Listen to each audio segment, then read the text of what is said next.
গণতন্ত্রে প্রত্যেকটা নাগরিকের একটা ভূমিকা থাকে।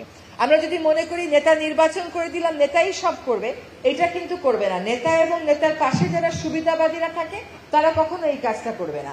জনগণকে এই কাজটা করতে হয়, নেতাকে জবাবদিহিতার মধ্যে রাখতে হয়। এখন পরিবেশের সাথে একটা কথা বুঝিয়ে বলি, পরিবেশের সাথে কিন্তু গণতন্ত্রের একটা সংযোগ আছে। গণতন্ত্রে যদি নাগরিকেরা মনে করে কি আর হবে, আগে যেরকম ছিল সেরকমই হবে, তাহলে কিন্তু আর কিছুই বদলাবে না। আগে যেরকম ছিল সেরকম যাতে না হয় সেজন্য আমাদের 850 বাচ্চা প্রাণ দিয়েছে, আমাদের প্রায় 450 বাচ্চা অন্ধত্ব বরণ করেছে। আপনার বাচ্চা, আমার বাচ্চা। কাজে আগে যেমন ছিল সেরকম হবে ওরকম বলে বসে থাকার সুযোগ নেই।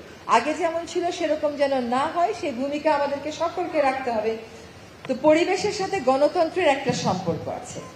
আপনার পরিবেশ অন্য কেউ এসে পরিষ্কার করে দিয়ে যাবে না, এখানে আপনাকে একটা ভূমিকা নিতে হবে।